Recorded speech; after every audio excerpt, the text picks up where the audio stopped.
And we're live. Hello, ladies and gentlemen, and welcome to episode 151 of the Fans of Power podcast. I'm Tyler Baker, and Joe Amato is here, and we offer you what I like to consider like an epic crossover. Like when you see like two superheroes like crossover for the first time here, like that's what I think of with this episode we're bringing to you here. Because I've always wanted to sit down and talk to this guy since the early days of the internet, and I've known his name for quite some time here. Val Staples Hello. has joined us here. Thank you, Val, for joining us. Hey, thank you for having me on here. You know what I just Now, realized, Tyler? I what's don't that? even know if we gave him what we're going to talk about topics wise. Did we I even did. mention this? I Oh, you did. did? I Okay. did. Yeah. Just want to make sure because I was like, well, this is just going to be just raw and random, just like always. But well, at least he knows, I guess. Oh yeah, I gave him a general idea, and he was like, I don't know if I can do that, but I said, you'll be fine. You'll be fine, Val. We'll just guide you along there, and you know. All right. Well, I was going to let Val know, and before we start up, we have some people live in the chat room that are joining us already. We have JSP, Fedmon, Justin Hune, Zen Brown, and hold on, scrolling down. Grimbot has joined us. I was going to say he better be here. Right. And Eric Amon, T-Dog. So thank you all for joining us in the chat room. Awesome. Well, and to let everyone know too in advance, because Val, we always answer questions at the end of the podcast. And if you guys have questions for Val concerning He-Man.org, the comic book that he worked on, various other projects, PowerCon, keep noodling, and we'll open it up for Val to answer anything you guys want at the end of the podcast as well. I have nothing of interest to offer. Oh, I will bore people to tears. But we'll at least kind of keep it masqueraded there for you. We'll present the image with smoke and mirrors here about the essence of Val there. But well, I guess for people who may not know who you are or kind of know who you are, but may not know as much, can you elaborate on your role in the fan community? Oh goodness. I guess the quick and dirty of it is I have been the owner of He-Man.org for He-Man.org for almost 20 years now. God, man. I started out in the mailing list days, like a lot of people when they first went on the internet, and I've worked on a lot of things for He-Man and She-Ra over the years. I've been very fortunate in that regard, from the 2002 comic all the way up to working on packaging now for Super 7 toys, and I'm also in charge of PowerCon, the He-Man and She-Ra fan convention out in Los Angeles. Needless to say, you've had your hands deep in Eternian soil for quite some time here. Yeah, I don't know about its soul, but I've been playing around. Soil, like the ground. Like soil. Yeah. I was like, that's disturbing. I'm not doing that. No. It may be October. We're not going to get that crazy with it. No, it's strange you saying 20 years for having this working on the site. I always say to me it's just so bizarre because I didn't get onto the internet after 2000 or whatever. It's so weird for me to hear that it's been around that long. It shows how long I haven't been in a lot of these the community pages, because Tyler, I know from the beginning, he said he was like in a lot of the Masters of the Universe websites. And what was some of the other ones you said, Tyler? Because I know you were a part of a couple, and I was like, God, there was all these sites that I frequent it a lot, and I remember when Val would bring it up on Roast Google, because it was just cool to hear others mention, but the old Adam Tyner website. Yeah. That was the first one that I can recall, which was just pictures of the toys, which was like my first kind of visuals of toys that I did not know exist and stuff like that. And then He-Man.org came along and had pictures, scans of the mini comic covers, the figures, the forums were there. So that was all a big deal to me there too. And then there was like CastleGrayskull.org. There was James E. Talks and Zadok Angel's episode review site, which told me a lot about the cartoon that I didn't know or got me reacquainted. So a lot of the early stuff, man. I reminisce about the old days of He-Man.org back in those early stages. The episode review site. I mean, it was exciting because you were just so hungry to know that there were others out there who liked He-Man, and to know that the sites were just getting bigger. And He-Man.org kept expanding with the information, the pictures, the package art, the books, the videotapes. God, this is fantastic. I swear I was a junkie at one where I remember before I even had the internet, I had to go over to my buddy's house. And the only thing I wanted him to let me do was like, can I get on He-Man.org and just print out pictures of the comic books and just take them home with me? Because I just was so desperate to have anything from the website. I remember those days. That was not uncommon. People, we go to websites and print things out so we could reference them later. Back when dial-up would take forever, so you couldn't rely on necessarily. But geez, if you want to go way back, like X number of minutes, like with like CompuServe and AOL, so you had to print it out because you couldn't stay online to read it. It was crazy. Now I feel really old. Jeez. Oh no, I know what you're talking about. I used AOL dial-up and everything to get on He-Man.org and go in the early days of eBay looking for toys and stuff like that too. So it was it's been a fun journey to see how it's grown. And I wanted to ask you too. Obviously, Danielle had told us that PowerCon had been the biggest that you guys have had so far. Correct? Yep, that's correct. I was going to say that the three of us have discussed in private, but based on that and what you see on a regular basis with fan interactions and feedback and stuff, is the fan community, is it in trouble in terms of numbers? Like, there's a lot of He-Man fans, but is it a big vocal community? Is the hardcore community slowly fading fast? I mean, based on what you've seen at PowerCon and dealing with Super 7, like what's almost like how does it look to you in your eyes? It depends on how you look at it. It's something where I had mentioned this on another podcast as well, where someone asked me 10 years ago on He-Man.org where I thought the fan community would be today. And I predicted that there would be nothing going on for He-Man. There'd be like 100 or 200 of us hanging out online in different places talking. I'm glad to be wrong. I was horribly off because the fan base it's been pretty stable in terms of its size. It peaked in terms of the online community aspect, and I'd say really the 2002 revival. But you haven't seen a monstrous dip. It's been pretty steady. I mean, everyone, like back in the day, He-Man.org was kind of like the focal place where people went. But now with social media and the different groups, like I know Joe, is in charge of a lot of different groups, and you have different websites. People kind of, some people go to particular places like or a lot of people go to all these places. You see a lot of crossover, and it's a pretty good sized base. It hasn't declined in terms of its size that much. It's seen a little natural decay. The longer there's no entertainment to drive people to come, you see things kind of taper off a little bit. As my voice cracks, and it's how it is. But you don't see like you see with some other properties where people have had resurgences or fan communities, and then once that's gone, they just die off. Like it just goes away. He-Man sure have not done that. Yeah, I think that's really, really cool. It is, and I think that's the one thing that's great is, like you said, with your website and the others. Fuck! Or sorry, didn't mean that. You didn't hear that live on TV or on. Dang, I pulled my Shadow Beast out. See, Val? Damn it! I gotta quit talking with my hands. Okay. Okay. That's what you. I think Val knows by this point that we do warn people that there is adult language on this podcast, so he's more than aware that you'll drop a few choice words in me too. So, and it's only and half the time it's when I'm literally dropping something. But like you said, with the sites, He-Man.org, other ones, and a lot of stuff through Facebook, as you've seen, it's like fans. We have been keeping it obviously alive because we're so passionate about it. Seeing as we didn't have any type of media and toys for a good period of years.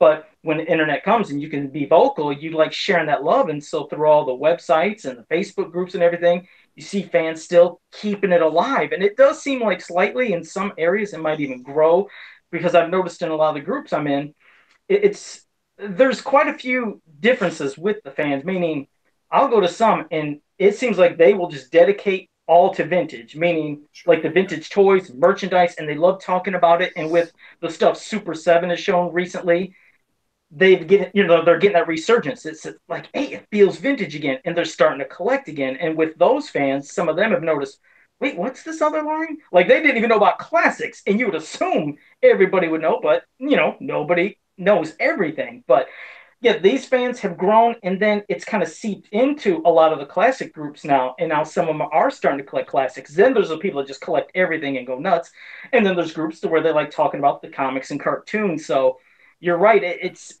strange. You have to like see all these different places, but it seems like it's been getting rabid, and especially with a lot of stuff popping up in the stores. Like you said, there's not a new cartoon for He-Man. There hasn't been a new movie, so obviously there's no merchandise to be selling for new action figures, but with all the stuff between Funko, Loyal Subjects, and many other things, it's at least getting it back into people's minds that I remember He-Man. Oh my God, that's cool. And then they will, what do? They go home, they go research it, and they find out there's a lot of stuff that's going on. So it's good it can spread out that way to bring the fans back because they're there. It's just a lot of them don't know anything's going on. Yeah. Sometimes, like you said, I mean, it's to me, it seems like a no-brainer just to do a Google search for something you're interested in and find it. But it's surprising how you find people are just not seeing something. I guess in this society, we live in such an ADD time where news or images or articles are fleeting. Like they're there for 5 minutes and then they're gone and replaced by something else. It's not like when we could pick up magazines and they would be on the rack for a month and constant exposure in like a finite number of places. Now it's so many resources, so many outlets, so many different places to go for news that it's so easy for something to pass you right by. You would think if you're a fan you would catch, but like you said, sometimes you just don't because there's so much of it out there. No, and it's true. It's like even the comics, when the comics were coming back and popping up in the comic shops, that was getting people a little resurgence as well. So it's always good seeing things coming back in some degree because without these things that trickle into the stores or, comic shops or just the people that randomly search for things, you're not getting everybody you'd hope to because there's tons of fans out there and hopefully you're right. They come back with finding something one way or another. So that's why I'm glad to see that, there's so much stuff that Super 7's putting out and with Mattel with the potential things that they could do, about the possibility of those 5.5-inch figures or even giants or things that maybe can go into retail. So it's good. At least that's good to that aspect to where then if fans start buying, maybe more things will be made. And you never know, the potential of a new cartoon or maybe even a movie could happen sometime. Even though that's the ongoing joke that, we like talking about the movie. Yep, delayed. But if it happens, it'd be great. And hopefully it'd be a good movie when it happens, if it happens. I have how do I say this? I have a good feeling for the future. Whether or not that translates into a successful future, that remains to be seen. But in terms of can we expect new things? I have a feeling, So okay. Yeah, we won't dig. We won't ask in case we're thinking. Can we put some stock into the feelings of Val Staples? That, can we invest in that? You can invest in that. Okay. All right. You heard it here first, here, people. Obviously, there's something coming down the pipeline, possibly. That's just me even saying that. Val didn't say that. I'm putting words in his mouth right now. But obviously, I think we know what that must mean. So that certainly sounds like a good sign of things to come. Now, before we get into the topics, I've always wanted to talk to you about your time on the comic book because it always sounded like a very bittersweet project. Given the opportunity to work on He-Man, but all the restraints that seemed like that were popping up.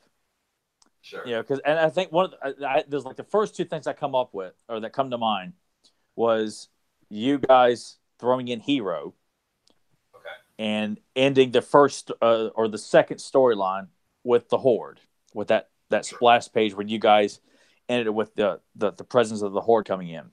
Now, granted, the Horde show up in season 2, but can you elaborate why in Mattel pretty much the final say over what you guys could and could not do, correct? Is that? Yes, that's correct. Yeah, they had the final approval on everything.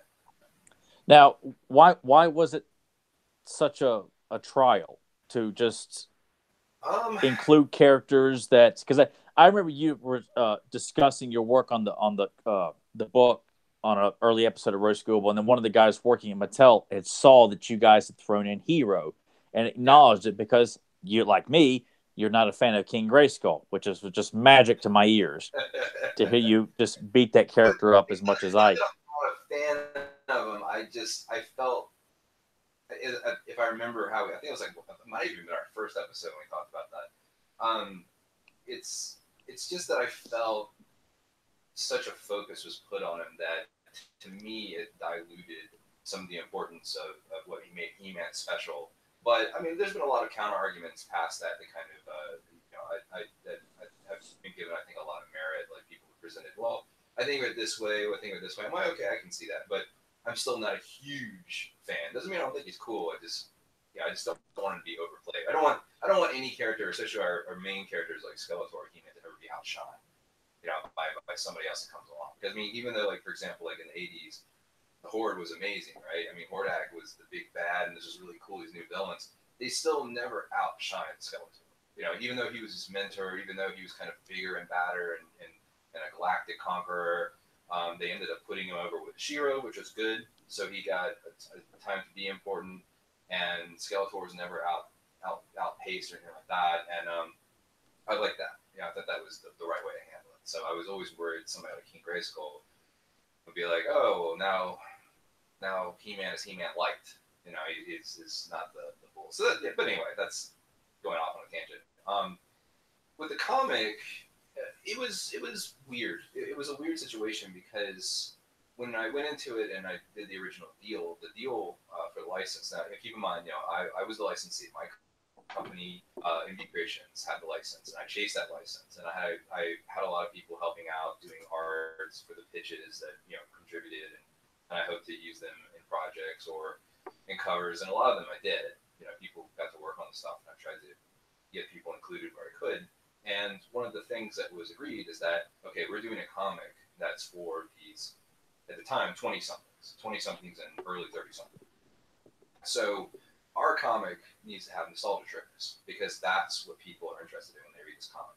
They want to pick it up because, not necessarily because they want to see new adventures per se or such and such, but they want to see the things they love as a kid.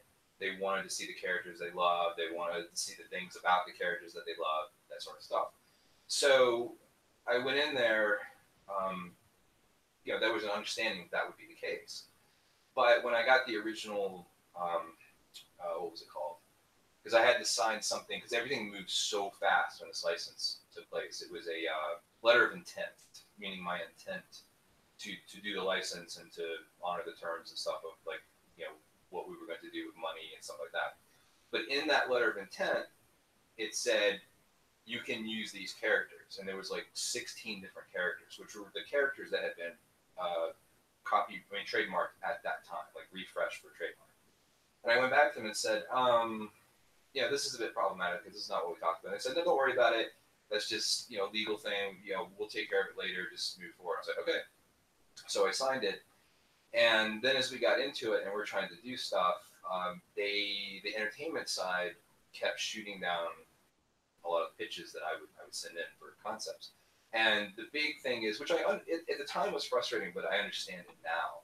And especially once I kind of cooled off a little bit, not making it personal, realized it was just business, and they wanted to reserve the right to present things first in the cartoon because they wanted to make sure that 2002 was its own vehicle and its own voice and its own incarnation that was not diluted by other tangents that were going on. Like they didn't want to have, for example, the 2002 cartoon and then us doing a vintage He-Man comic. Like they didn't want that. Like they wanted everything to be in the voice of 2000X.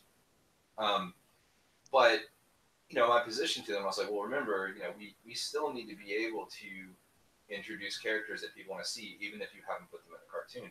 We need to be able to tell our own stories with these characters that don't necessarily, correlate to what you're doing. And even there was an understanding, we still would keep getting shot down for things we want to do to bring in new characters or do stuff. So, I would tempt fate here or there and see where I could go with things. So like hiding in Hero was something. If we put him in Shadow, maybe that's just something to whet people's appetite, and then possibly we could use it later on once we talk about it more. Well, they didn't really like the Hero. So I was like, okay. So then now, was that Horde Mattel saying they because, just, like the current guy said, they don't like the idea of Hero, or they didn't want you yeah, using it? they didn't want us to put in a character they hadn't done in the cartoon yet. You know, they knew who Hero was. It was just, was there by a chance an issue with Scareglow when you did that, issue with Scareglow? Did that cause any friction, or? That did as well. It was something where that one was really tricky because that was right around the time when there was a changing of the guard. Because that was, if I remember correctly, yeah, that was the one that came out in for Halloween for 2003, and they were at a point where going into into 2004, they were already winding down the licensing program for He-Man because that's how that formed. I don't blame anybody. I don't think Mattel did anything wrong or whatever. It's just the nature of how it was because you got a lot of people doing stuff. And it just wasn't taking. It just wasn't taking for whatever reason. And so they ended up, the people we were working with, we were no longer working with. We got moved over to the girls division. Like they put it into girls licensing, and they did not care. Like it was at the bottom of the priority list for them. And they were also used to doing quarterly publications at most. So there was something where they were used to doing like a children's book where they had ample time to get things approved and make sure they were what they wanted and good to go. With our comic, it was totally not like that. It's a monthly game. You got to get it done. We had gotten things down to a 2-week turnaround time on approval, which was, even for us, was still too long, but it was the best that we could get from Mattel. And right around that time, it was something where I had a responsibility. Like I was stuck between a rock and a hard place. One part, I want to do the best to honor and respect the license and the brand. I don't want to do anything intentionally to cause any problems. At the same time, I have a financial responsibility to get a monthly book done because I have a guarantee I have to meet for licensing royalties.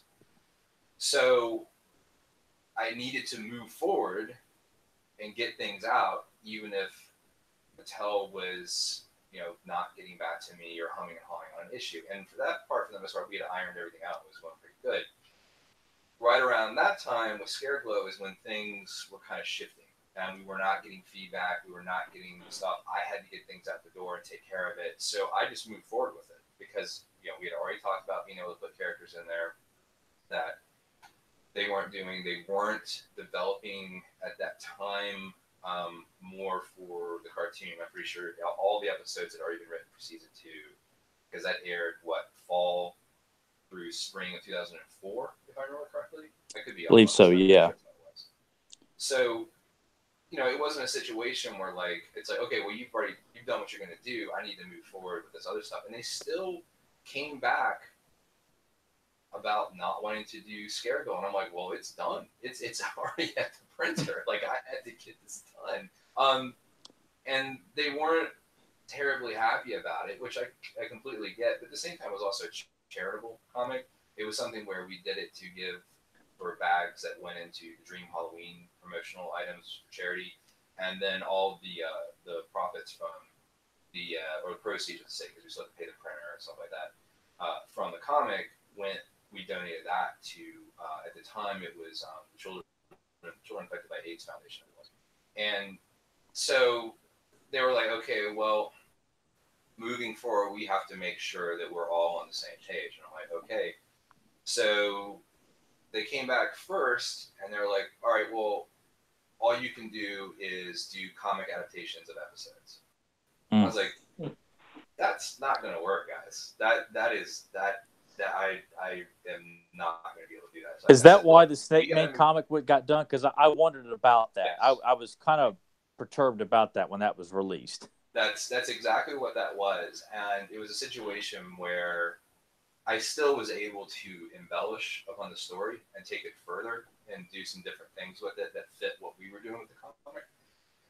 But I said, look, we have to get something out the door. I'll go ahead with a mini mini series where we do that because the Snake Men are pretty neat and we haven't done anything with them. I don't think we've done anything at the time. I was like, but we can't do that moving forward.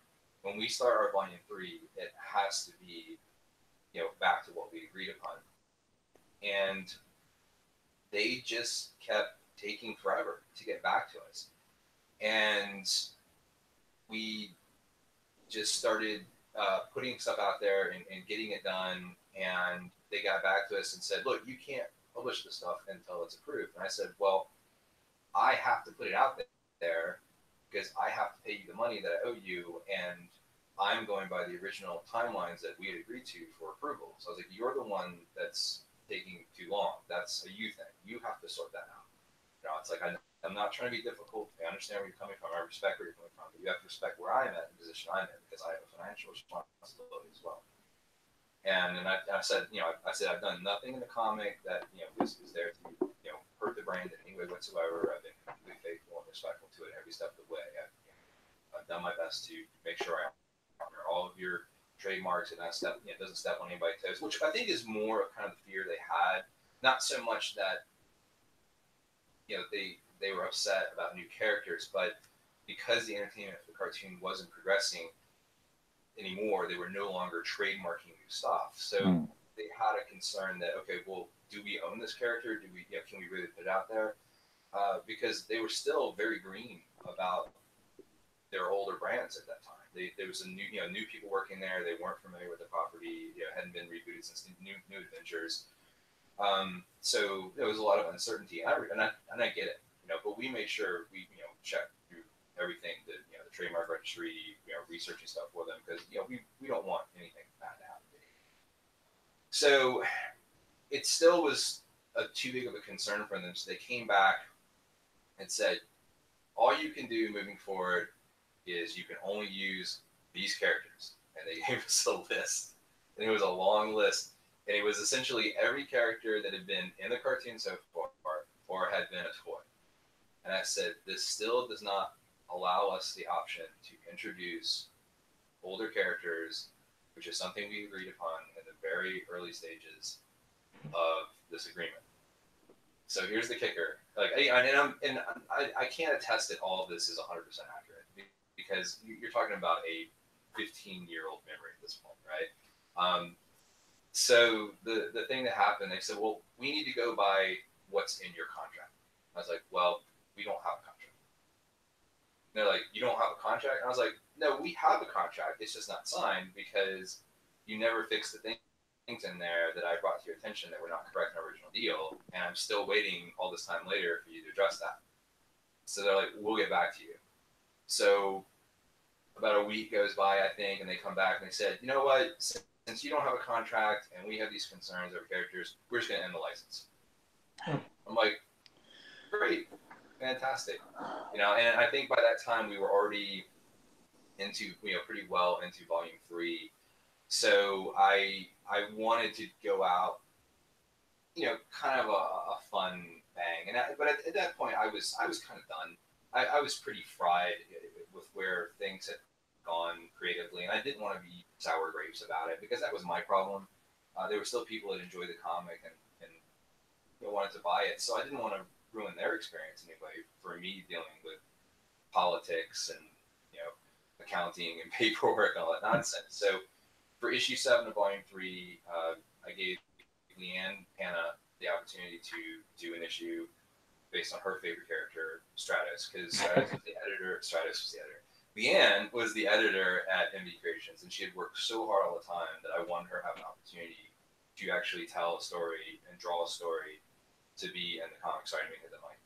And then for the very final issue, I just let Emiliano draft up how that was going to be done with the plot, because he had been pretty instrumental in the volume 3, because I was kind of burned out at that point, but then I was really burned out at the end. And so I think that was all him, if I remember correctly, that very last issue. And I gave somebody the chance to write it. I forgot the guy's name. He was so polite, and he had been hitting us up, begging to work on something for He-Man since we first got the license. And he was always professional and he was always respectful. And I read one of his stuff and I thought it was pretty good. And I said, you know what? I'll let this dude do it. I'll let him write the script on it. And then we got Fabio Laguna to draw because I've been working with Fabio on Dragon's Lair because I was another one of our licenses. And because I just loved his art style. And that's kind of how we went out with it. And it was a real bummer because they never gave us a chance to go back and try to recoup a little bit of our money that we would have gotten in trade sales with like Volume 3 or Rise of the Snake Man. So a lot of things were left on the table with that comic that were never approached in the way that it could have been and probably should have been approached. Wow. That's another question I guess I could get to you. I mean, before we get into, discussing some stuff about the NYP cartoon and first initial thoughts on that, but seeing as NYP seems like it has a very huge fan base. I mean, there were so many people that were so bummed that we never got another season. We never got to see Hordak finally have his time to shine along with Evil Horde and other stories. Do you think, like I said, it's just a hypothetical. Is that something you think possibly could be done in the future, even with maybe DC? Like, let's say when they run their course with the current comic they're doing crossover with, the Injustice. If fans asked enough, and plus it's like everybody pitching, since we'll probably never be able to see, obviously, a cartoon that continues the NYP story, could it be continued in comic book format? Do you think that's something that could be a possibility? Because fans are pretty rabid about it. Well, if I can say really quick about the other thing, just so I can put it. Oh, sure, go ahead. I'm I don't want anybody to think that I'm upset or bitter about any of it. Business is business, and sometimes things happen that don't go your way or they don't work out the way you originally planned, and that's just how it goes. You have to make lemonade out of lemons, and that's what we did. We did the best that we could, and I'm still honored to have been given the opportunity to do that. They didn't have to do that. We met our guarantee. I made sure we had a very sizable guarantee for the course of 3 years that we had to pay on royalties. I met that guarantee in 2 years, and so I got that paid them every penny they were ever owed. Did right by it, and I'm glad to have done it. So I'm not bitter. I'm not upset. It's just a bummer.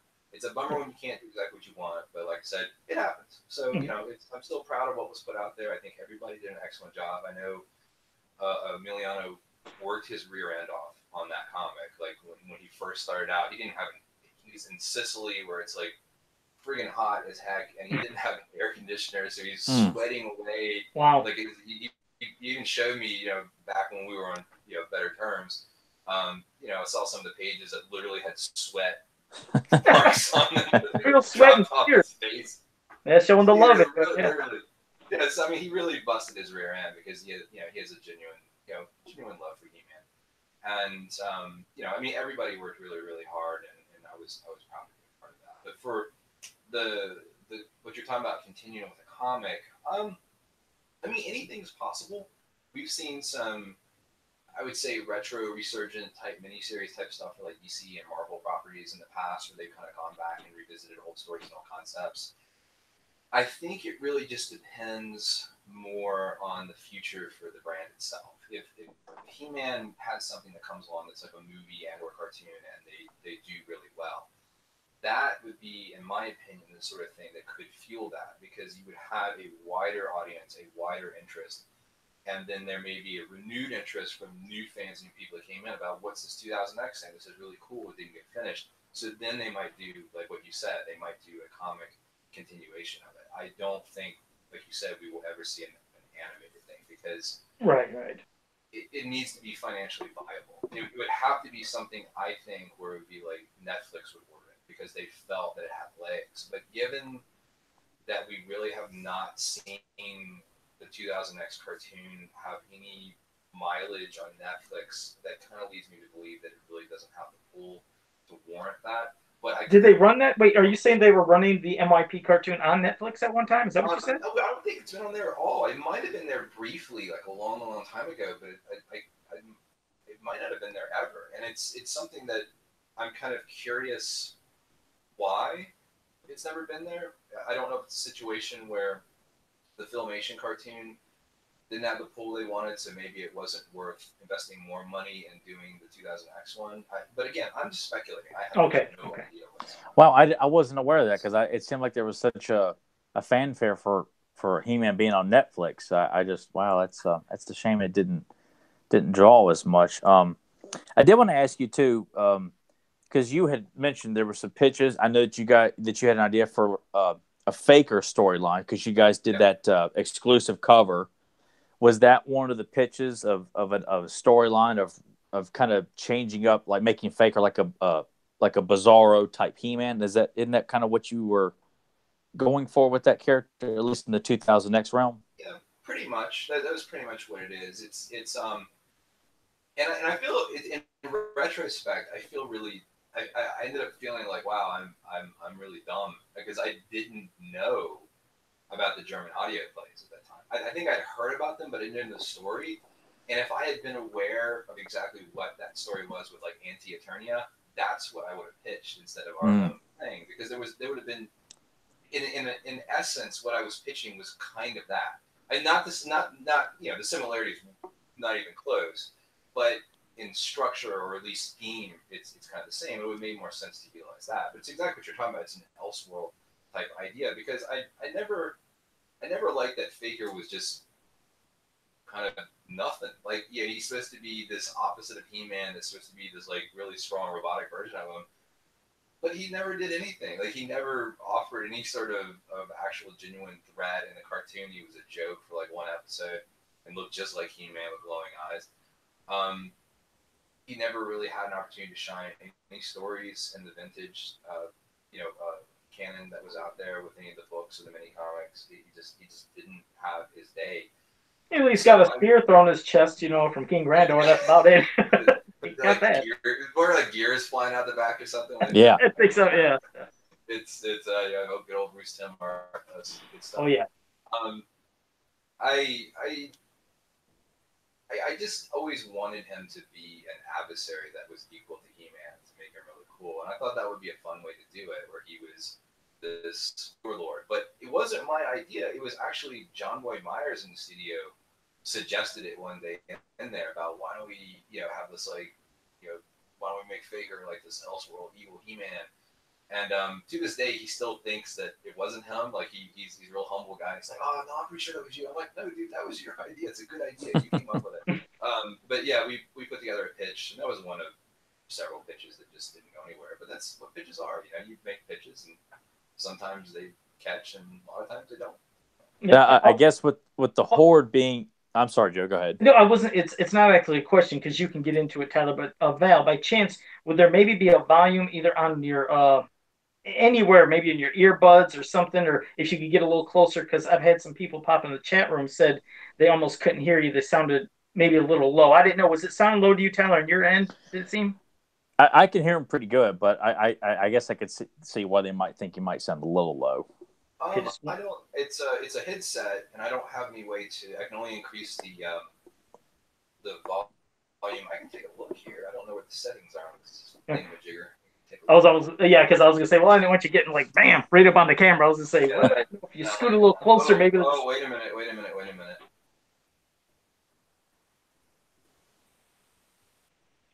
All right, how's that? There we go. I mean, yeah. There you go. Is that better? Yeah. Oh my God, you sound like you're reading my face. That's great. That's saying that good. Oh, wait a minute. I gotta fix something here. Okay. Then it turned off. Oh, this dumb thing. Now he sounds like me when he's so dumb. All right, can you hear me better now? Very good. Okay. I'm a dum-dum. It was actually set to the mic on my headset, which is about 2 feet away from me, so no wonder I sounded quiet. I'm really sorry about that. That's fine. I'm really sorry. That's okay. You're good now, though. But yeah, there you go. Now, Tyler, you were asking something. Yeah. Me and my brother both, because I was so proud that this was a book that my brother really got into, and he was never really into He-Man. So everything 2000X. I mean, we were both ecstatic when we saw the Horde show up on the last page of Volume 2. Was that one of the pitches to like, okay, now we're going to bring the evil Horde? Because you guys had, I mean, a Shadow Weaver, Montana, Grizzlor, Horde Troopers. Like, it wasn't just like Hordak just sitting there. Like, you guys really seemed to be going for all of it. it was something like at the time they still like the Horde was still planned to be for season 2 of the cartoon at that time, and the Four Horsemen had been working on Horde figures and had sculpted. There was Horde Buster Armor He-Man, which I don't think has ever been shown. There was Hordak, a number of people, and if you remember, they never got released. They ended up being released as factions, like much later, and that's because so many of them had already been sculpted. Mattel shifted gears and ended up doing the Snake Men because Cartoon Network came back, ordered half of a season for season 2, and specified focusing on the Snake Men because they said the Snake Men marketed better or got more viewers when those episodes showed than other episodes. So that's what their focus was. But I mean, that's because we didn't have the Horde in the cartoon yet. I'm sure if they had been in there, they would have done just as well, if not better. But I understand why they did that. So like when we did that, we were kind of following suit with the notion that the Horde was coming, and we were sort of doing our own teaser. And I went ahead and asked Emiliano if he could put Shadow Weaver in there too, because we were also talking with Mattel, and they were at the time wanting to also get the rights to She-Ra, to potentially have She-Ra either worked into the cartoon or to be her own thing. But that really hinged on the performance of the 2002 franchise, which ultimately, as we know, didn't perform as well as people hoped. So that got iced. But I pushed to kind of hide Shadow Weaver, operating on the hope and dreams that they were going to nab the She-Ra license, because I had already been talking at the same time too with a creative team to do a She-Ra comic. I had tapped Gail Simone to write it. I had who did I talk to? Oh my goodness, it was Fiona Staples, no relation, to do the art for it. I really wanted a female creative team for the She-Ra comic, because these are creators in comics that I know, I really respect, that have done great work in comics, and I thought that would be fantastic. But it didn't happen. So we were, you move in advance and plan things out with the hopes that's going to happen, so you're ready.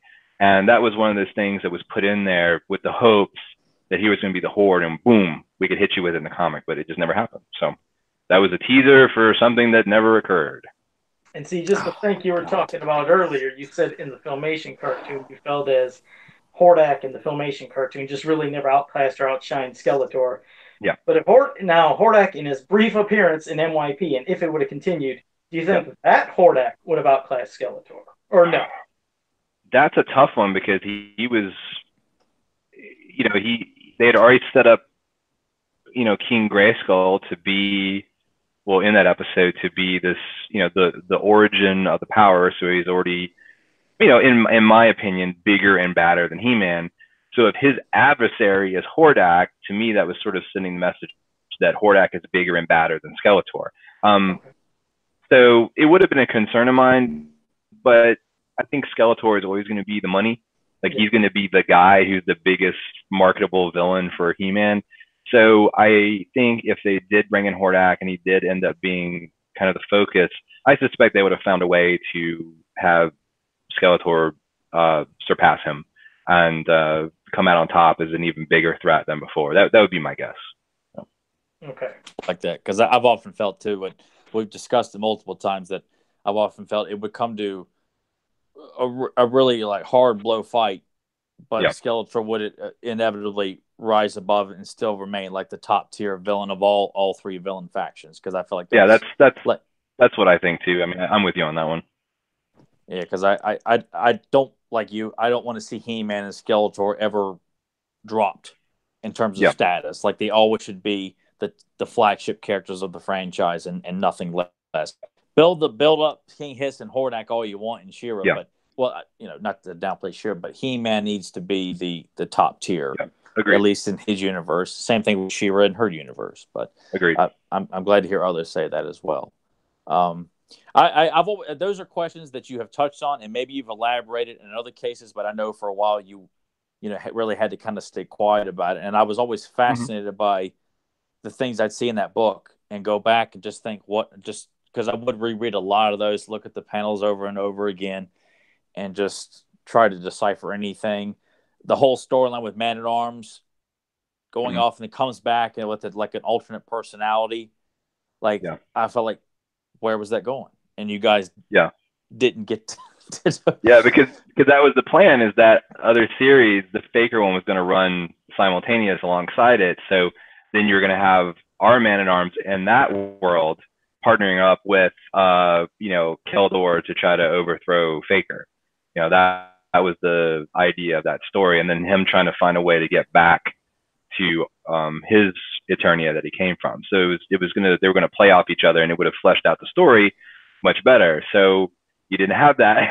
You just kind of had to be like, well, Man-at-Arms is off doing something. I don't know what he's doing, but it's you just had to use your imagination. God, it just brings so much more closure to just years of like, what the? Oh, I mean, where was this going? Like, it's a shame that you guys didn't get to elaborate anymore on a lot of the stuff that you guys intended to. And I'm thankful to be able to talk to you about it, because I know that you had to remain quiet for a long period of time about that stuff. I know that I know that the creative team that worked on the 2000 X cartoon had similar feelings as well, because they really wanted to do a lot of great things too, and they were chomping at the bit to tell different stories and reveal certain characters, and they didn't get to do that either. And the Four Horsemen had so many things that they wanted to put out there, and they didn't have a chance to get them out as toys that they were looking forward to. So I mean, everybody feels the same way about, I have something I want to do, but didn't get to do it, and it just happens. It's just how it goes. Yeah. Well, hey, now I was going to say, kind of going into our first topic in a way, it's going to segue into like first impressions of things for like the NYP cartoon. And this is no knock at Tyler or anybody that likes certain things, but he knows, here we go. If I say it's not a knock at Tyler, it means it's a knock at Tyler, but it's not. But okay. So like, when we go back to, the original comics and of course Filmation cartoon, and people had something set in their head of basically, now they kind of realize this is basically what He-Man looks like. And then when the 87 movie came, and the 87 movie, when it came, and I'm not saying everybody, but a good portion of fans were like, well, that don't look like He-Man. That don't look like the Sorceress. That don't look like Castle Grayskull. And they were upset. And then New Adventures came after that, and they're like, that don't look like He-Man or Adam or Skeletor. It looks different. Yeah. But when NYP came out, and, you might not have liked the first impression of it, but the majority of fans thought, damn, that looks like He-Man. That looks like Beastman. They look like them, but they're cool and they're upgraded, though. But they look cool now. I guess my question is just to go back to the movie, to New Adventures NYP. What were your first impressions of each of those? I was of a similar thought on that. For me, the very first image I saw, and Tyler, I apologize if I break your heart at any point. The very first image I saw was I loved the He-Man magazine that came out, the U.S. magazine. Yeah. And I saw Skeletor on the cover. Somehow I missed the He-Man issue that came out before. I don't know how I missed that one.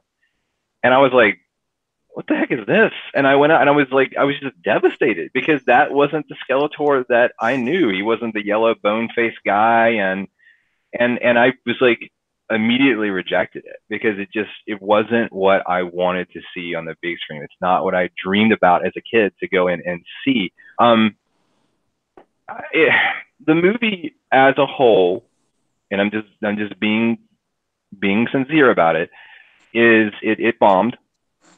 It has not done well any time that it has had a resurgence with a Blu-ray release or a DVD release.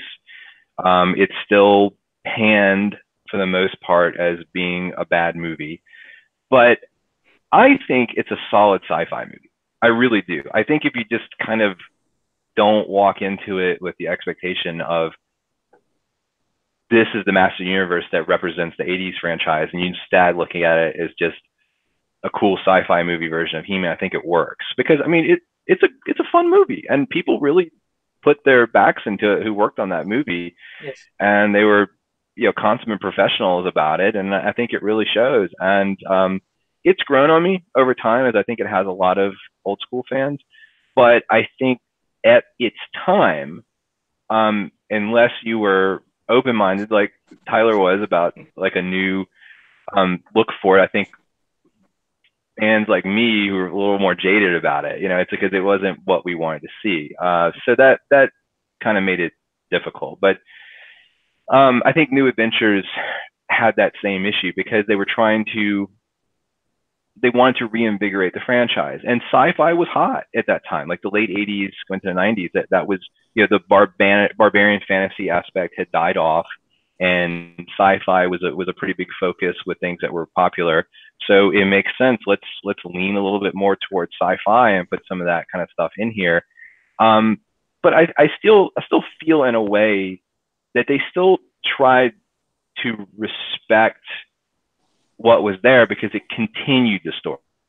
They didn't reboot it as this space thing. They continued it, which for me I think makes it interesting, because you can either just elect to ignore it, or you have another chapter that you can explore for what it is in the He-Man world. And I know Emiliano, back when we were working the comics, had some really good concepts for tying that kind of aspect into that classics world, which I thought was really cool. Like, he did some of it with his Homecoming comic, where he had the He-Man with the pants on, and he brought some of those aspects. Like KO to it. came back in it, and you see various throwbacks. Exactly. So I thought that was I loved it. I think that's really cool and really creative stuff, and really neat. And for me, the first time I heard about it was I was in school, and a friend of mine said, "Are you going to get the new He-Man line?" I'm like, "Oh, what new He-Man line?" And they said, "Yeah, it's out now. It's in stores." And I'm like, what? So that weekend, my mom went to the department store. It was Best department store. Yeah, the only other person I've heard mention Best. Like, not too many people mention that store. So I know Val Staples knows Best department. I know Best. Best is where I got my very first He-Man figure. Manny Faces came from Best. So that's where we would go for that stuff. And I was all excited, and I went down to the boy toy aisle, and I walked up, and I was like, what is this? And I was devastated, because it was like, everything was different. The visuals are different. The figures are like wimpy, because I like my big muscle squat bound, figures, and I just hated them. I hated the color schematics. I hated how it looked. And, but the thing is, it really wasn't for me. They were trying to do something new to cater to a new audience of fans in a time where the sci-fi aspects were hot. And when you look at it like that, you realize that, it wasn't meant to be my He-Man anymore, and I think, kind of like the movie, it's gone on to be appreciated by a lot of fans. It's still definitely not very popular. They're just not educated yet, Val, and that's our mission statement on this podcast here. It's what? They're just not educated, so that's part of our mission statement on this podcast. I think with anything, if you give it a chance, if you're willing to go back and look at it, like some people should be giving for the new She-Ra cartoon. You gotta give a chance, right? You gotta give an opportunity to see how it is before you throw the baby out of the bathwater. New Adventures. Oh, wow. Has New Adventures grown on you though? Like, throughout the years, have you appreciated the cartoon and toys these years later, or is it still? You know what? I had a chance to needle Tyler. I had to take it. I was like, Val did that on purpose. It wasn't a coincidence, man. Like, touche to that. It was too easy, man. I had it in. I had to go for it. I'm sorry. Oh, God. That's like a big open wound. He just tore it like a big can of salt, just poured it right like Danny Glover in Lethal Weapon, man. That's what it feels like right now. God. Nice. New Adventures Toys, Dan Erdley and I have been working on a project, and that's all I'm going to say about that. But we shot a bunch of New Adventures toys, and I got to tell you, the play value on those, because this was actually the first time I really sat down with them, is fantastic. Yeah, it is. I was blown away. Starship Eternia is outstanding. The modular aspect of it, the fact it can dock with other vehicles, the play value on the figures themselves. Some of them are kind of weird, the features they gave them, but not everything is a home run. And I was really, really impressed. I was like, oh my God, this is a great line. They're Their role play items are fantastic. Yeah, they with are. the sound and the motion stuff. Yeah, it's the sword. Oh my gosh, I was playing with the He-Man sword all freaking weekend at Dan's house. I think he got tired of me hitting. Oh, you got it? Oh man, the sounds and everything. I think he got tired of me hitting him on the back with it over and over again. But it's a great line. It really is. And I think in time, that's going to be one of those lines.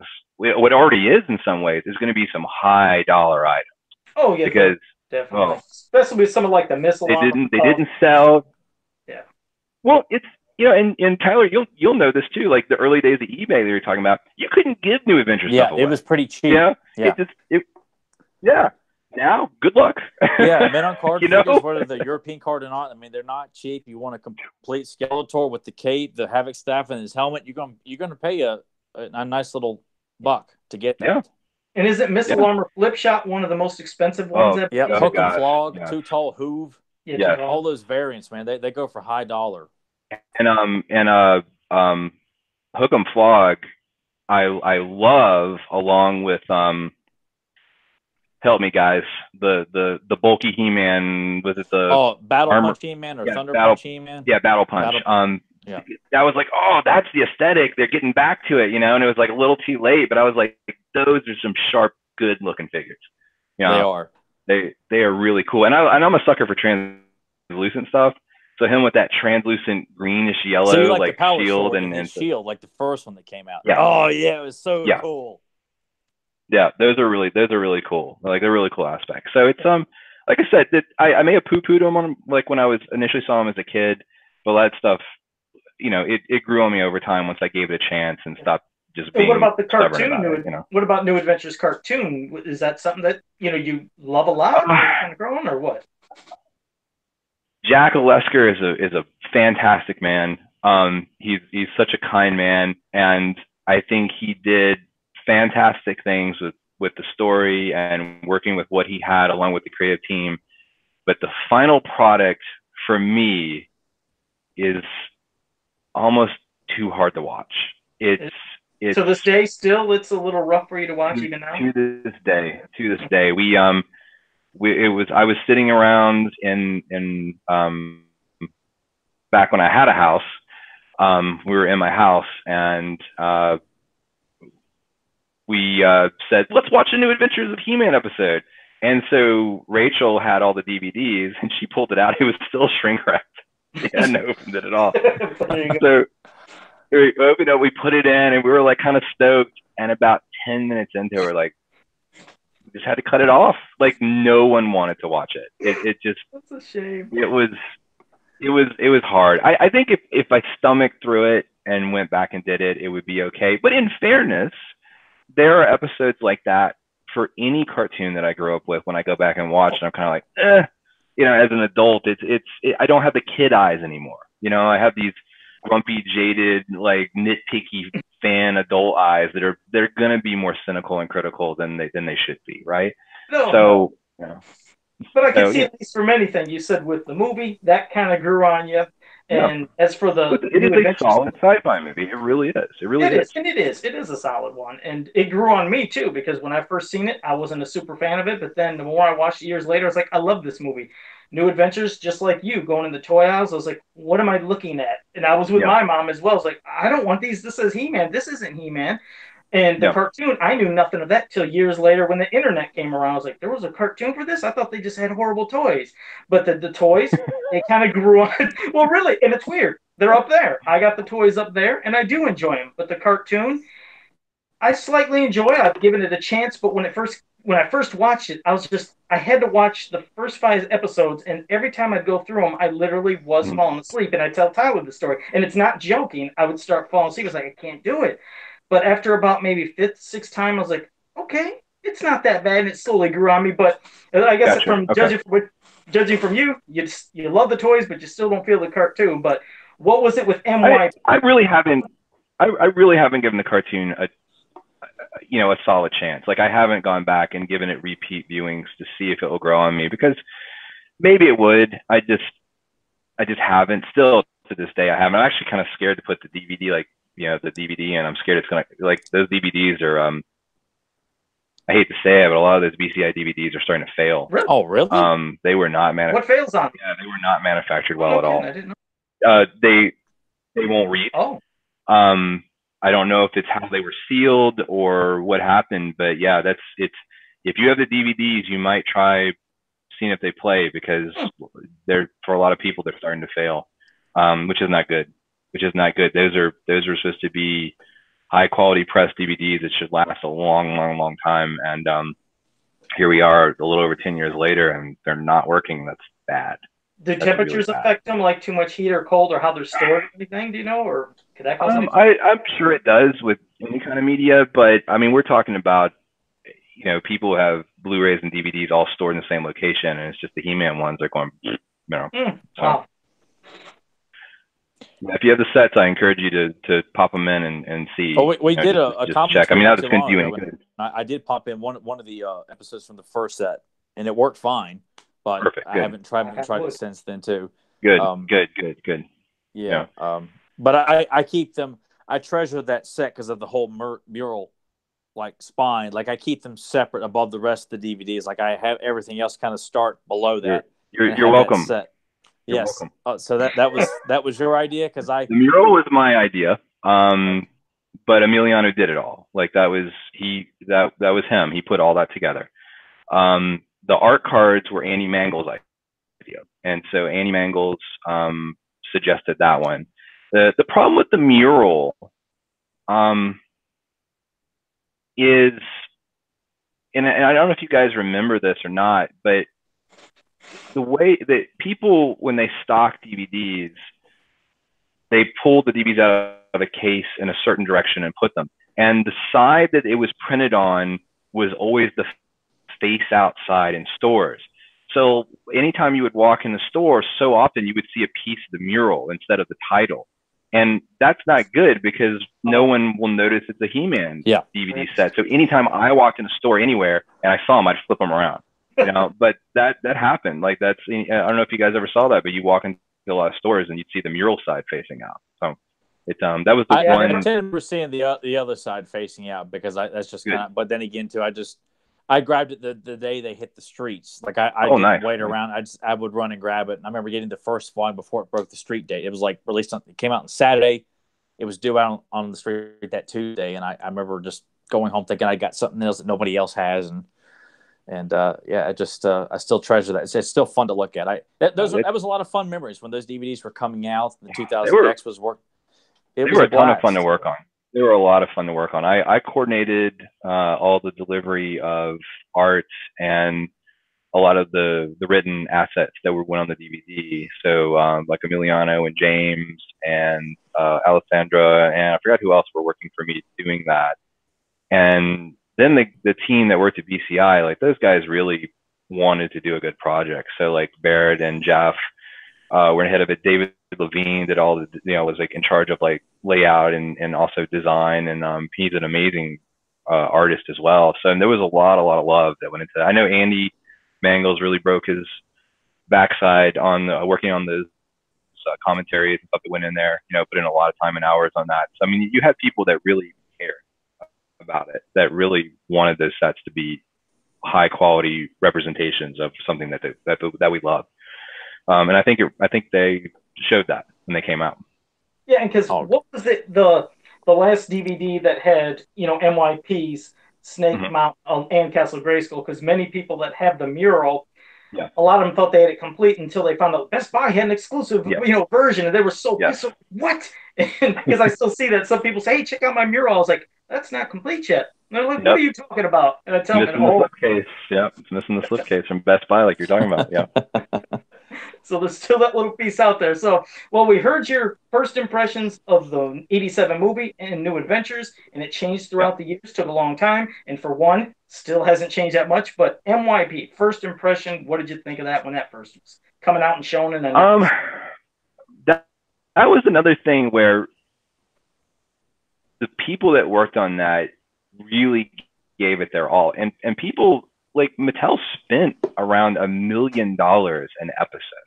They did not go cheap. Like Mattel really, I mean, there's fans out there that point their fingers at Mattel and blame them for all sorts of things for 2000X. And I'm sure you can come up with any myriad of reasons for like why things didn't pan out the way they did. But in terms of creative endeavors and marketing, and well, people will say there weren't commercials. There were. They'll say it wasn't marketed that well. They did the best they could with the venues and audience that they had access to. They wanted to run the product or whatever. They really did not spare any expense. Like they really went the distance. I mean, you're talking about toys that have so much unique tooling on them, that from a line that historically was a tooling reuse machine. They dropped a ton of money, like I said, in every episode. They had a lot of creative people that really knew the franchise and really cared about it. Ian Richter, who was $1 per episode. I didn't mean to cut you off, but $1 million per episode. Yeah, they Mattel lost a ton of money on that reboot. A ton of money. People have no idea just how much was spent on it. And I know Ian Richter, who is at Entertainment for Mattel Entertainment, like he is a big He-Man fan. Like, I give him crap all the time because he's the one that came up with King Grayskull. So I give him a hard time. But I think we need to have him on. He's a good guy though, and he's really passionate, and he really did put a lot of effort and love into what he did. That's why it's like, while as a fan, like King Grayskull, some of the aspects bug me, I don't really mind because I know the guy that did it cared, and like this was kind of like his way to contribute to something that he loved, and it's kind of like a personal payoff for all the time he put into it. Yeah. So I get it. It's kind of like, people give Scott a hard time about the Mighty Spectre, and it's like, well, this guy worked tons of hours on his spare time, and he tosses a figure in there for himself. I don't care. Look at all the other things we got that we may have never have gotten. 250 plus figures. I mean, seriously, it's insane. So, if you want to have like one in there that's your own personal thing, so be it. So it's when you go back to 2000X, you have a few, the creators always put their mark on it here or there with like for example, Larry Tilio coming up with Granomir, like that was his mark. He left it, and King Grayskull, even though we're not huge, well, I don't know about how you feel, Joe, but like Tyler and I, we're not jumping big on the King Grayskull bandwagon. He does have a lot of fans, just like Granomir has a lot of fans. So sometimes these creative contributions from creators really connect. You got Drago Man, who has basically no story other than the bio, and he's a huge fan following. It's just one of the things. Yeah. He's a beautiful figure. Oh, he's great. Oh, definitely. The Four Horsemen, I mean, that's, they get it. They've always got it, and I totally understood it. But like with the 2000X cartoon, I think all the pieces were there. I think all the effort was made. I think it's an excellent quality product from beginning to end. But for me, I felt that they worried too much about making something that resonated with fans at that time, like 20-something. I don't think they did enough to create a franchise that was specifically for children. It's something where, and I've told people this before, if you go back and watch a lot of those 2000X cartoons, a lot of the things that fans geeked out about those cartoons was, one, retelling of stories they already knew, or two, seeing a character for the first time that they never got to see in animated form. Like, those are the things that people really, really geeked out on.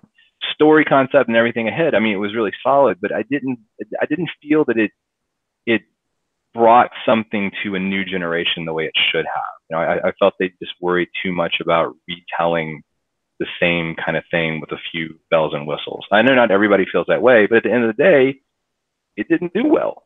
And was it because of that? Was it just because it was the wrong time for it? There's no answer. There's no answer for why 2000X didn't hit the mark, because personal opinions aside about certain things, the effort was there. The effort was made. It was a really quality line and a really quality cartoon, and it just either people will blame Cartoon Network for putting in a bad time slot. What they don't know about is that Cartoon Network was desperately trying to find a time slot where people would watch it you know, that's what people don't seem to know, is that they think, oh, they moved it so people couldn't follow it. It's like, well, no, people really weren't watching it. So they were trying to find a place to put it. And then with the toys, the case ratios, as you know, weren't good. They weren't. They went out the gate mimicking the Batman animated series perspective. They, Batman was always the case, heavy case pack out. Ton of variants too of Batman. Lots of variants, exactly. And so they went into there. It's like, well, He-Man and Skeletor are who everybody wants, so we're going to go heavy on that. And they went way too heavy, and I've never seen that many variants. It was a lot. It's like you said, when you go into the store, that was the unfortunate thing, was any of the unique characters where it was just the one in the pack, 4 He-Mans, one of this, one of that. They're going to get the ones quickly, get a He-Man, but then the He-Man started really building up, and when you go to your local Toys R Us, especially with mine, I don't know about yours, but you'd walk in and there was just tons of stock of He-Man and Skeletor of all these variants, and it sure, like you said, to people's eyes, it doesn't look like it sounds like, oh, look, nobody wants to buy He-Man, but the worst for me was because as we all know, as fans of that time, we joke about Smash Blade, He-Man, and Spin Blade Skeletor, which had even more heavy case ratios packed out than the original ones with He-Man and Skeletor. And I walked into a Walmart in Lynchburg, Virginia, and there was an end cap.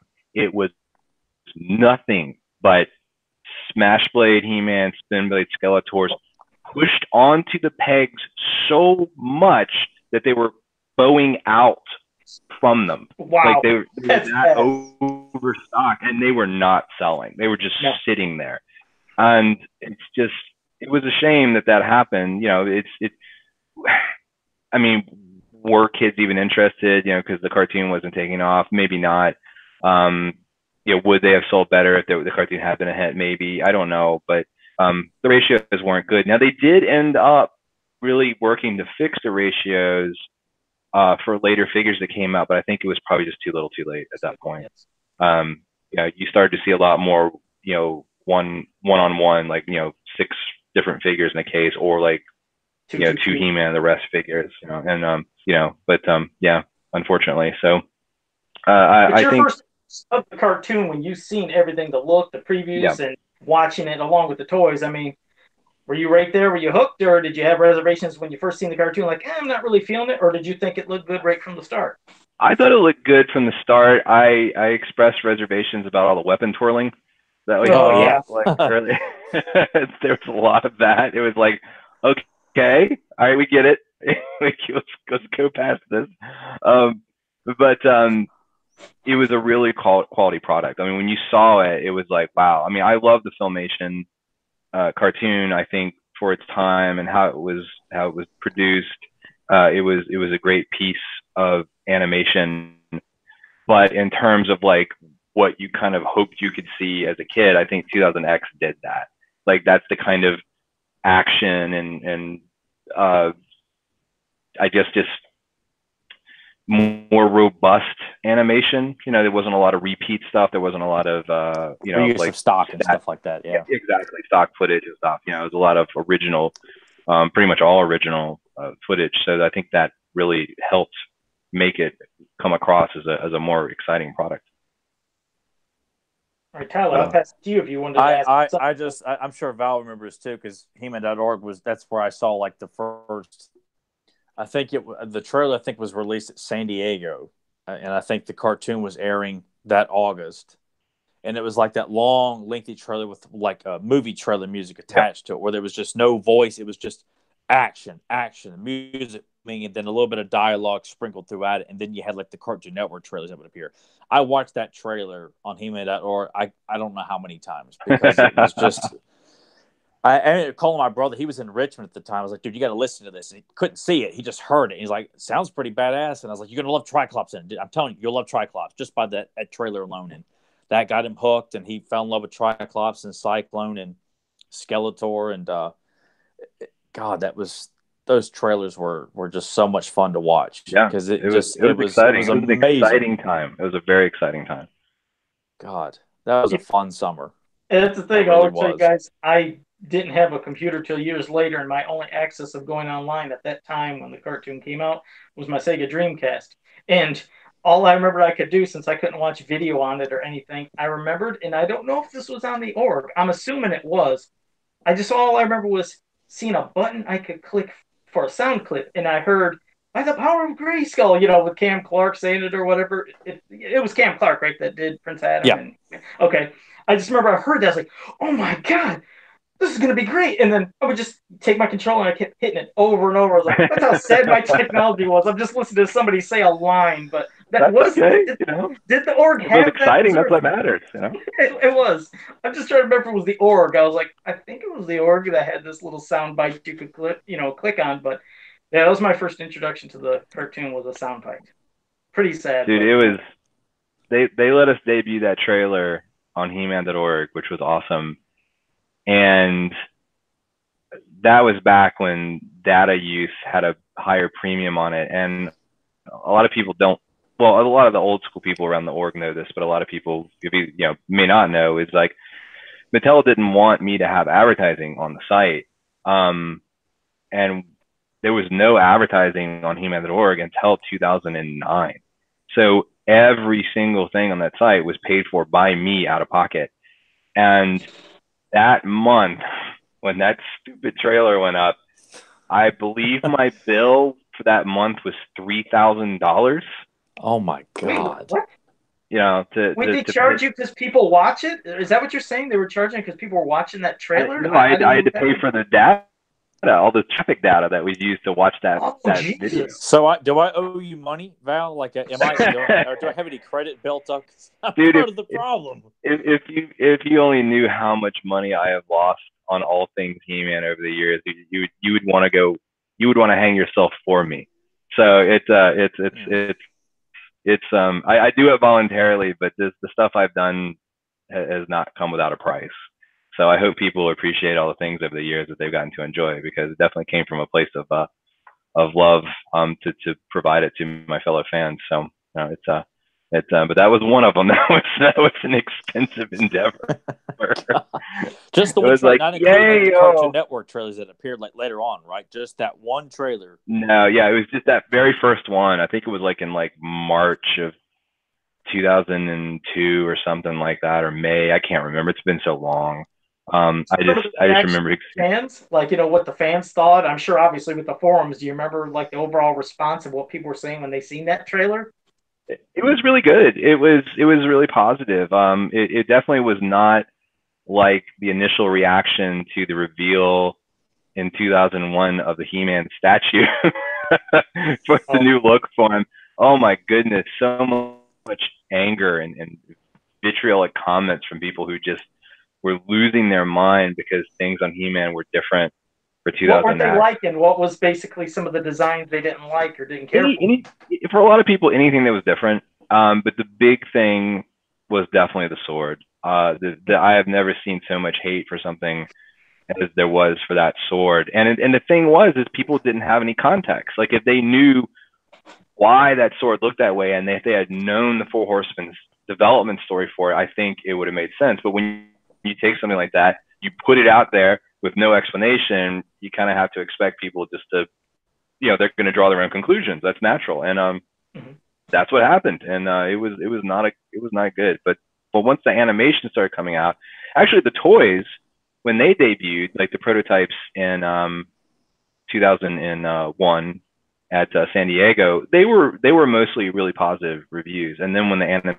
animation stuff started showing in early 2002, that was mostly positive from what I recall. So it was just that initial to the first He-Man look, which was kind of crazy. It's people don't like change. It happens everywhere. People do not like change to the things that they love. So, to counter argue Val's salt wound infliction on me there earlier, I did love the new look of He-Man. When it came out, because I remember reading about the Horseman's idea that was the sword that was going to use to fill in the gap while Skeletor had the real power sword, the two halves of the power sword. I thought that was a brilliant idea, and I wish they had gone with that, because I just thought this was a great kind of we're jumping into a story that's already gone on. I thought that was a fascinating take, and I embraced it. I love the hairdo, the big bulky look. He was a little bit more leaner, but I those 2-Up statues, I fell in love with every single one of those statues that were shown. I had nothing but praise. Well, the first statue was literally a 2-Up that was cast over of the toy. So that really wasn't like, because if you look at it, one of the comments, like Cornboy pointed out, his arm that's up, you actually see the ball socket here where they left it. They didn't remove it when they were, do it to have as a statue. I did not catch that. Yeah, that 2001 statue. But all the statues that came later that the Four Horsemen released in NECA were all them going in and being on top of it and presenting the way they wanted to. So that's why they did another He-Man, like later on. They were had to go back to revisit the statue and kind of put out a He-Man the way they wanted it to come out. So I thought that was pretty cool. Awesome stuff. God, that was another fun time with those statues. But I do reminisce about that magic time of waiting for that new He-Man show to show up on Cartoon Network and that block on Cartoon Network on a Friday. I remember it premiered on a Friday, taping it and watching it and over again. I mean, I did have reservations about some of the voice acting. I wasn't too keen on.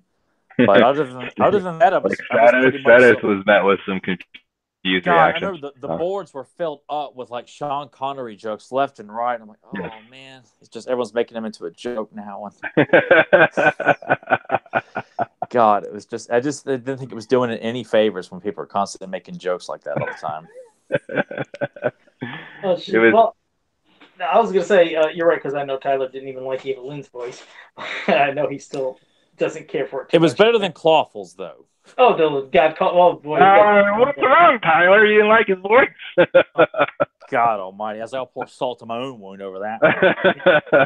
God, that wasn't good. They shouldn't have even the first time it aired. Like my brother laughed at me because he knew how serious I took this stuff, and he just laughed in my face when Clawful started talking because he knew I was just kind of wincing inside. Like, oh my God. That was one thing. I'll tell you a little quick story. Sorry, I mean to step on you, Joe. I'm sorry. The one thing I flat out refused to do in the comic was change the voices that I had intended for them. And I gave everybody a little bit of a unique voice, but in particular, I viewed Clawful as being just a sinister character. Yes, thank you. Yeah. And to me, he was like, cold, like a crustacean. He's kind of unfeeling. And so like, there's one thing like in the comic, and he's like pointing up and he's saying the Masters, which I hate, by the way, the Masters. They're all the Masters. Another thing we agree on. But I understand why they did it, but they came back and said, no, they came back and said, no, he needs to be saying the Masters. And I was like, I'm not doing that. I'm not doing I get it. I ain't doing that. It's funny you said sinister. What a word to pick, because that is just what I was going to say when you were talking about Clawful and talking about he was dumbed down. He was sinister, serious in Filmation, and Skeletor actually seemed like respected him quite well compared to some of his other minions. And that is a shame that he went from that character in Filmation to just them hamming it up. And I didn't like it. Oh, just because he's big and strong and they make him an oaf. I was not a fan of that. That was very unfortunate. But, well, that's everything probably I was going to say. I think we'd say about NYP, which is great, and I love you sharing all that. But Tyler, I'm sorry I go on tangents. I apologize for that. No, not at all. This has been a rich discussion. I mean, from everything. So no, Tyler and I are all about tangents. We do this all the time. We call them side rants. We do it all the time. But no, when it comes to the secret identity, because we always do this with Prince Adam and with the Prince Adam He-Man thing, and we talk about some of the older comics, with the DC comics going into the cartoon. What is your whole take on the whole secret identity? Necessary? You like it? Love it? I mean, what have you always thought about it? It's like I'm sure. I know that came up because they seem to have removed that for Adora and She-Ra and the new cartoon. I don't really know the context yet. I mean, I know some behind the stuff steam, but not a lot. So I need to see it. To be honest, real quick, not to cut you off, but that's something we were going to actually, when we had you on, was even before that even dropped. We knew nothing of that. This is just it's a thing that me and Tyler love discussing. So that is just an absolute big coincidence. It was something we had planned before. Yeah. But go ahead. It's one of those things that for me, I like the secret identity because it's something where, you know, I don't know. For me, it's one of those things where it's like if you could transform into He-Man or She-Ra, you know, and you can always be that, then why ever transform back? You know, like why would you never always not want to be like the most powerful person? So I always thought, even though it was never clearly explained, I always thought it was pretty obvious that the power was temporary. You know, that it was something that, you know, it was kind of like almost like a battery, like it would run down on you over time, even though that doesn't explain like why, you know, He-Man and She-Ra seemed to, you know, there would be like the inconsistent times for like why they would be that character. But if when you look at it that way, if that is the case, which I don't know for certain, but again, that's how I view it, then, you know, they can't always be that character. So then they have to be their alternate identity. And when you're this alternate identity, you know, it becomes a potential concern. You know, if you can't always be this most powerful person, then you're not always going to be able to protect those around you. And if somebody can exploit that like a villain, then your friends and your family could be in harm's way. So the secret identity to me was really important because, you know, you not only have that aspect of it, but then it also gave you the ability to have a person that was quote unquote normal. Like there's somebody that you can relate to more because they're, you know, human in a way, even though they're Eternian, you know, they're still human, you know, archetypes or counterparts. So the idea is that you can relate to their frailty or their insecurities or their concerns, and then them having this ability, this power, is something that kind of is what we hope we could do to be able to protect the ones that we care about, or to protect those around us, or to be able to be strong at a time when we need to be strong. And so to me, the secret identity is a vital aspect of what makes He-Man and She-Ra what it is. I am curious why it was removed for the new She-Ra cartoon, but I have to see the story. You know, I can't, I think it would be unfair to pass judgment on it until I can see exactly what they've got going on and why. So we'll see, you know. Okay. No, I was curious because that's what we were going to get you on, you know, last week was the whole secret identity thing. Some people loving it, some people I'm sorry. Yeah, that DC issue beat me up. I was, oh my goodness, I had a total of 9 hours of sleep last week. That issue was a 38. It's Batman Beyond issue 25. It was a 38-page issue, and I was just nose to the grindstone nonstop on that darn thing. So I apologize for missing. I wanted to be there for your 150th because that's a major milestone for you guys. And congratulations, by the way. That's awesome. Oh, thank you. So thank you. You know, it's but you know, maybe it's good I wasn't there stinking up the show. So no, this would have been great to have you on, because all the stuff we covered, like that, I felt like that would have been fitting for a 150th episode, like to cover some mystery, some uncertainty, some unknowns, and you know, you've really elaborated like on things that I'm sure there's probably a lot of fans who weren't aware of a lot of the behind the scenes stuff. So probably not. I think it's quite beneficial. So that's kind of one of the perks of having you on for that 150th episode. Instead, we kind of go back and revisit something we've already talked about a million times and just kind of scrambling to do something. But I feel like listeners have got their money's worth, you know, on this episode. It's been extremely informative. Just talking about the comic book alone. Like I felt we could have done a whole episode just based on the beginning, middle, and end of your run on the comic book.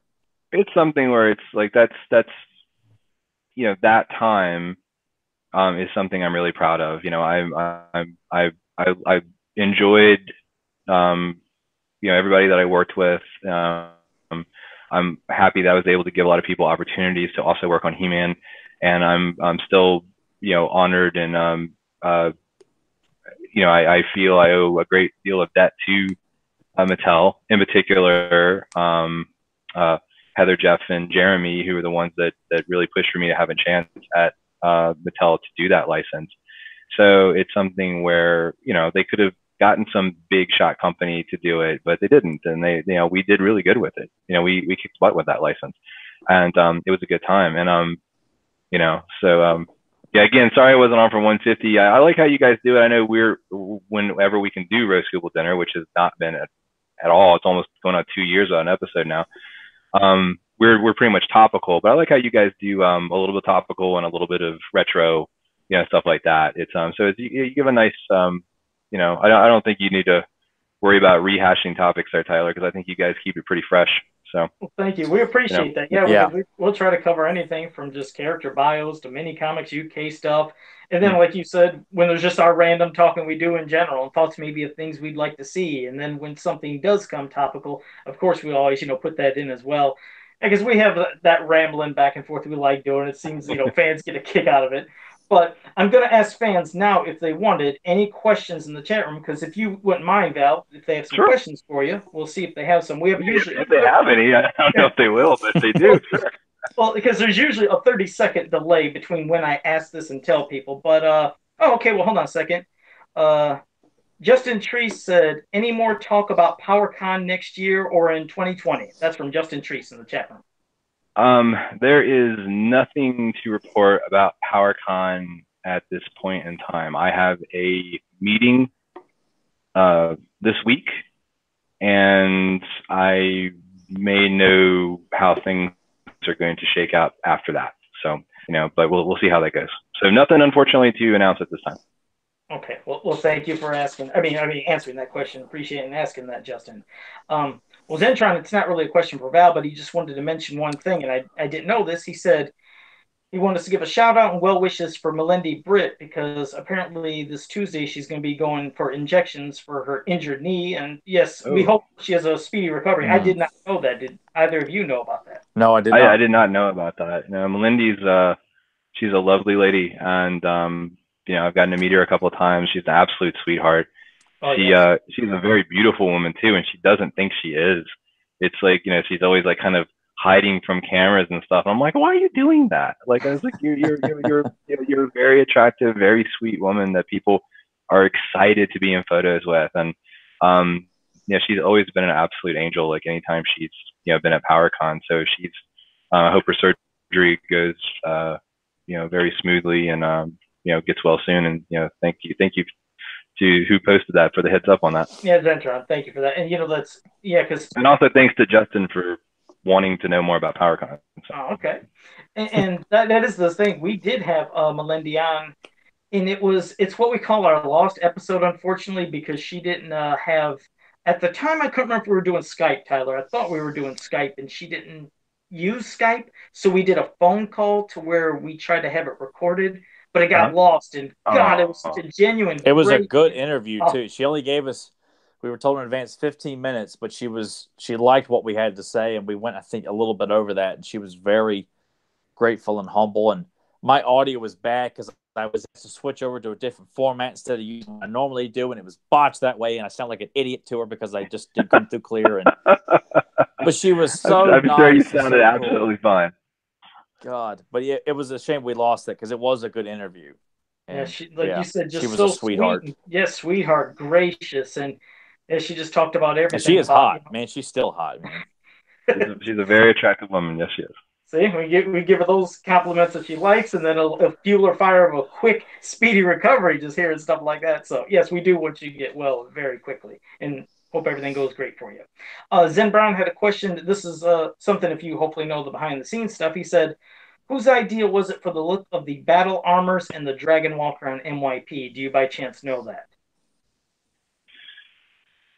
I do not know specifically who did the designs on that, unfortunately.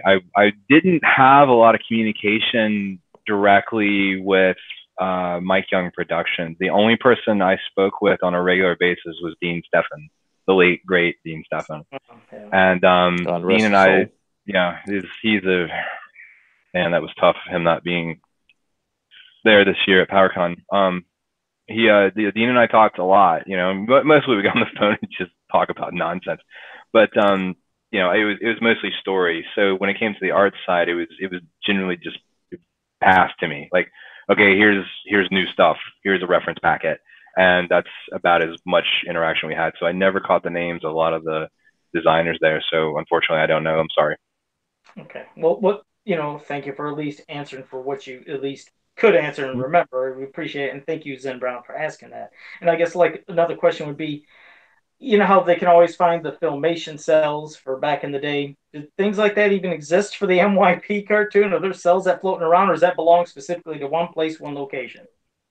They didn't do cells, but they did do model sheet packs. There's actually, I'm pretty sure the Bible is actually, we posted it. We posted it on He-Man.org actually. The Bible for Mike Young Productions. So it's for the cartoon. So it's out there, and you can see. I think there's some of the. I don't remember there being. For example, like the color callouts, like the Pantone callouts. I don't remember lineups like they did for that. I know they had individual ones, but I don't even know if those had Pantone callouts on them. I do remember some size charts with line art showing the different height of everybody. I think He-Man clocked in at 6'6". And then like some of the villains, you could see the actual scale on that. Was pretty neat. But definitely no actual cells. Everything was all digital, so they didn't have any cell animation. Makes sense. I'm glad you gave a thing about the They did some fake ones. Oh, did they? They made some fake ones. Yeah, it's like in the early days, they made some fake ones that they gave away as like part of contest or something as promotional devices at like San Diego Comic-Con one year. If I remember correctly, that might not have been where they did it. I thought that's where it was, but there's not many of them. But those are fake. They're not real. They didn't have any actual cell art for 2000X cartoon. Dang it! Now that would have been cool just to get, like you said, to see even the fake ones or have some fake ones. Yeah. I can't even imagine getting a hold of a piece like that. That's pretty great. But okay, well, Tyler, I was going to pass it to you if you had anything you want to say in closing before we wrap it up. Because again, I just want to thank everybody that was in the chat room for your participation and the questions you gave to Val and just you sticking around. We always love having you here each week. But Tyler, I'll pass it to you before we wrap her up. I just wanted to say, first off, thanks, Val, for everything you've done for He-Man with the website, promotions. I have to say this because this is fun. Val flagged me on the boards one time for posting about a He-Man rumor concerning a movie. I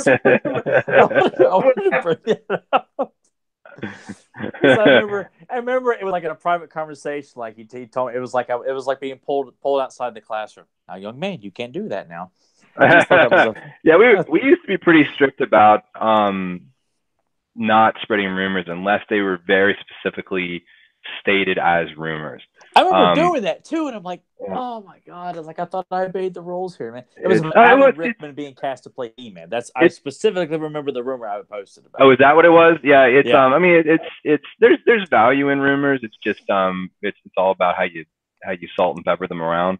So it's just usually like you're not the only person that's ever gotten had a finger wag at you, but usually they all the mods and everything try to do it pretty low key. There's actually, despite some of the rumors out there are very few people that have ever been banned from the forums. There's not many, and most people have gotten like one, maybe two. Like most people got nothing, and then the people that have, it's like every once in a while.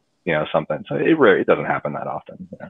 That's good. I like when Tyler can always bring up a story. That was just a fun thing because I just don't even remember stuff like that because like whenever I did mod, I mean you're thinking about it systematically. So you like load things up and you go through them and you're not thinking, it's not personal. So you don't think, you're not trying to single anybody out.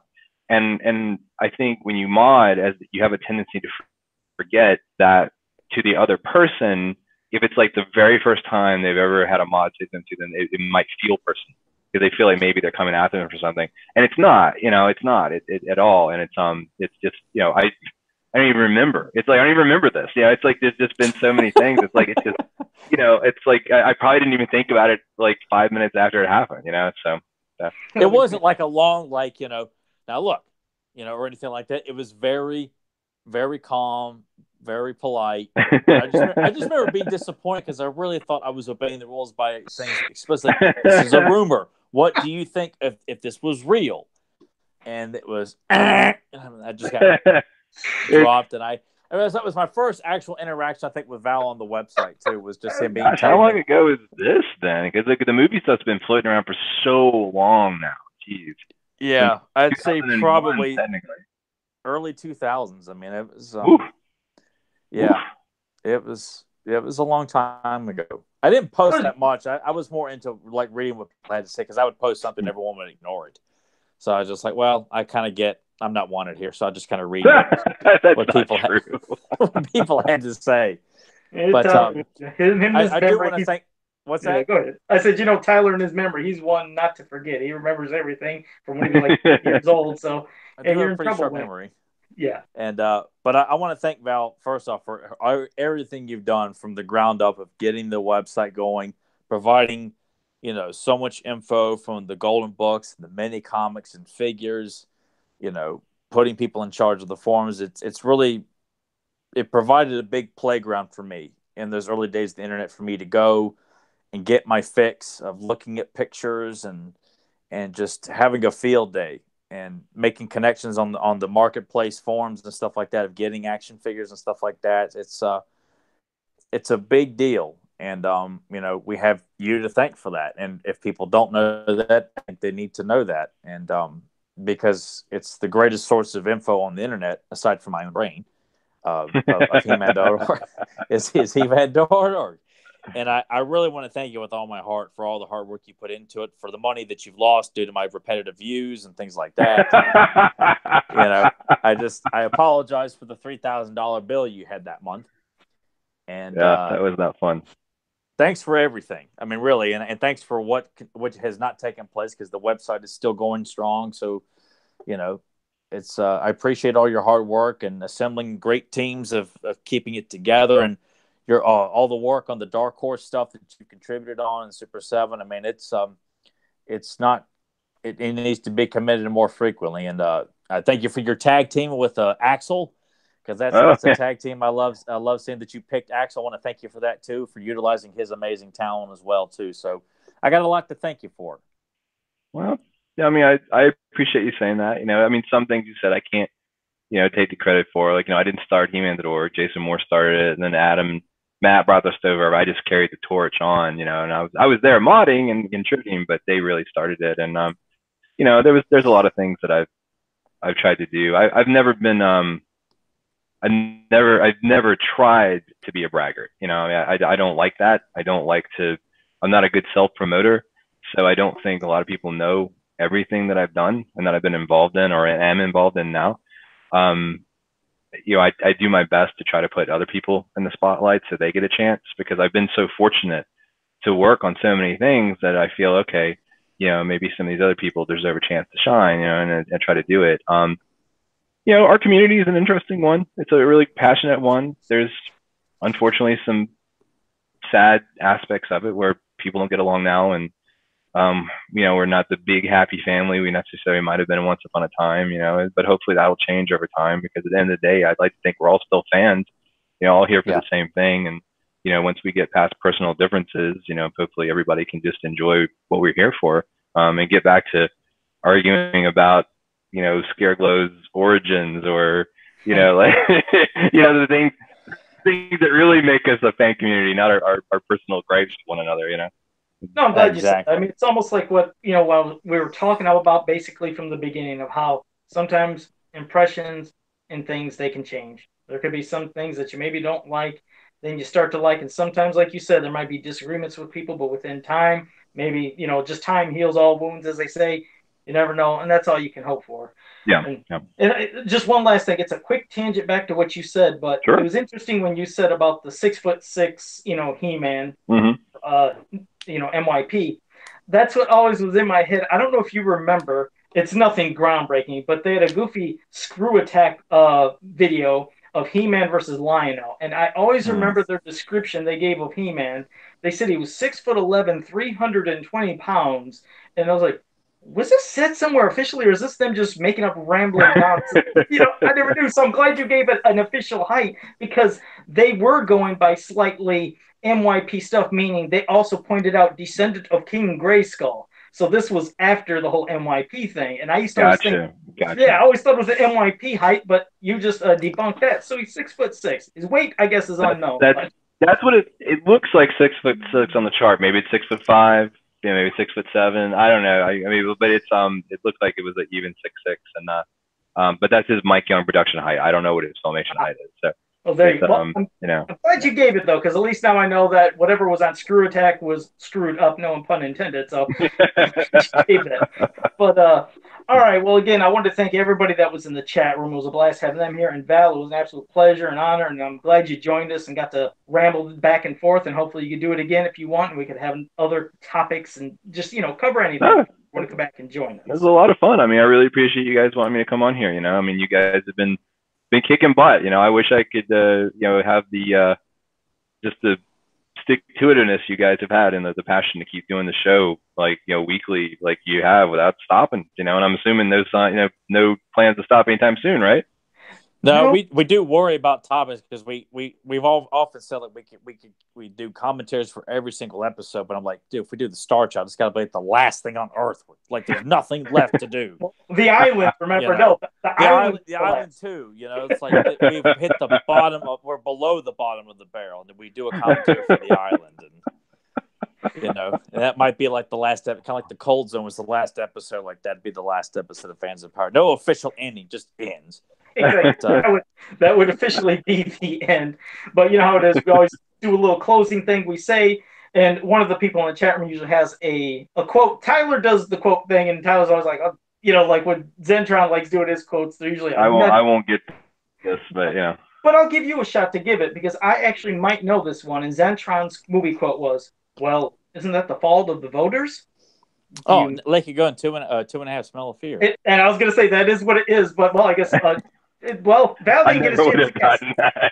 Yes, and I knew that. I was going to say, I actually knew that was Big Gun 2.5, so we got it that time, Zentron. But, all right, well, I was just going to say, again, if you like, this video, like it, share, subscribe, ring the bell so you can always get notified when we go live. So until next time, have a powerful day. Yeah. Val, you can say a closing, and then Tyler can probably do his thing that he's going to stump me on. Oh, no, I didn't have a quote. Like I never do a quote when you have a guest on. You can still do one. Go ahead. You got to do it. We can see if Val can get it. You got to do a quote. I won't get it, but go for it. God. The movie trivia is not strong in Val. Let's see. I'm trying to think of something I watched recently here. If you're not for the people, then you can't buy the people. Lincoln. No idea. And I don't know it either. I don't have to, what is it? Al Pacino and Dick Tracy. Oh, God. I haven't seen that movie. That's a great movie. I haven't seen that in years, though. Oh, I love hearing people praise that film. I don't think I've seen it once in my life, but all right, guys. See you next time. Oh, my God.